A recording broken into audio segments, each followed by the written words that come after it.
Tu rêves de lancer ton projet caisse, mais tu demandes déjà combien ça va te coûter entre les investissements de départ, les frais cachés, les charges mensuelles. L'addition peut vite grimper. Dans cette vidéo, on va voir ensemble comment je vais pouvoir t'aider à y voir plus clair pour que tu puisses anticiper et optimiser ton budget dès le départ. Les coûts de démarrage, c'est ce qu'il faut prévoir dès le début. Lancer une activité équestre, c'est passionnant, c'est génial, mais ce n'est pas gratuit. Voici les coûts pour anticiper dès le départ. Les formalités administratives, immatriculation, assurance, CFE, bien que la déclaration et la création d'une entreprise sur un plan administratif est gratuit en France, local et infrastructure, achat et location et également localisation aussi d'un terrain, aménagement nécessaire, etc.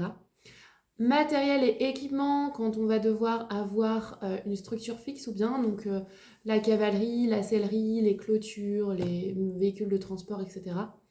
La formation et les certifications. S'il y a le besoin d'un diplôme, d'un agrément, d'une formation, etc., va falloir le prendre en compte aussi. La communication, le marketing, la gestion d'entreprise, etc. Site web, réseaux sociaux, formation de gestion, logo, support de communication, etc. Astuce simple, avant de foncer, fais une estimation détaillée de chaque poste de dépense et prévois une marge de sécurité.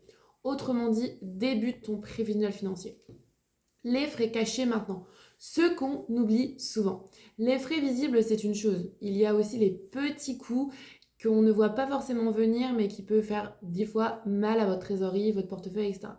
Les charges fixes et variables, eau, électricité, alimentation des chevaux, soins vétérinaires, les frais pour sa voiture si on est en itinérance, etc., le matériel, etc.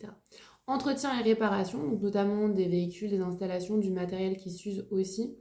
Taxes et obligations légales, la CFE, la TVA, les assurances pro, etc., RC, etc. Le temps et le côté main-d'œuvre aussi. Si on doit embaucher ou déléguer certaines tâches, c'est un coût aussi à prendre en compte. Astuce, ça va être toujours prévoir un fonds de secours pour absorber ces coûts imprévus. Le budget moyen selon l'activité, concrètement à quoi ça ressemble. Évidemment, le budget forcément va varier aussi en fonction du type d'activité, les marches que tu as commencé dès le début, de ton investissement, enfin plein de choses qui vont être prises en relation, que tu vas pouvoir créer par la suite. Voici, je vais te partager quelques estimations pour te donner un peu une idée. Moniteur, concrètement, ça va être au niveau de la formation, le matériel, le transport entre 5 000 et 15 000 euros, suivant divers facteurs. Écurie de pension entre 50 000 et 200 000 euros. Ça dépend aussi de plein de facteurs, donc terrain, infrastructure, chevaux, etc. Ça dépend également. L'élevage de chevaux entre 30 000 et 100 000 euros par exemple. Chevaux, les soins, les installations, etc. Le commerce du matériel et caisse par exemple 10 000 à 50 000 euros. Stock, boutique, physique ou en ligne. C'est quelque chose qui va être très important au niveau de l'investissement de départ et surtout en avoir conscience. Ne pas négliger la rentabilité. Certains modèles économiques nécessitent beaucoup d'investissement initial, mais offrent un retour plus que appréciable. Notamment, par exemple, comme l'enseignement indépendant demande moins d'argent au départ, mais plus de temps et d'efforts pour se faire connaître aussi. C'est normal. Maintenant, comment optimiser son budget et éviter les erreurs? Bonne nouvelle, il existe des astuces pour réduire les dépenses et éviter les erreurs classiques. Démarrer petit et évoluer progressivement. Éviter d'acheter tout d'un coup, tester le projet avant d'investir lourdement, c'est important. Chercher des aides et des investissements. Subventions, prêts d'honneur, aides régionales, aides notamment subventions, etc. Optimiser ses achats. Acheter d'occasion, mutualiser certains coûts avec d'autres professionnels par exemple. Bien gérer aussi sa trésorerie, suivi précis des entrées et des sorties d'argent et l'anticipation aussi des charges.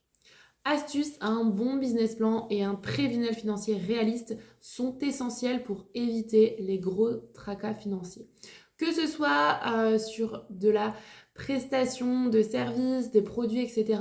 ou bien de structures fixes. C'est vraiment primordial d'y penser.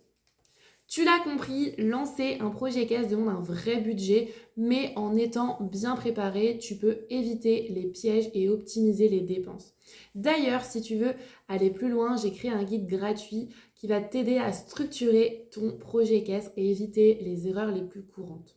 Le lien est dans la description. Pense aussi à ne pas oublier à t'abonner pour plus de conseils business liés à ton projet et on se retrouve très vite pour une nouvelle vidéo.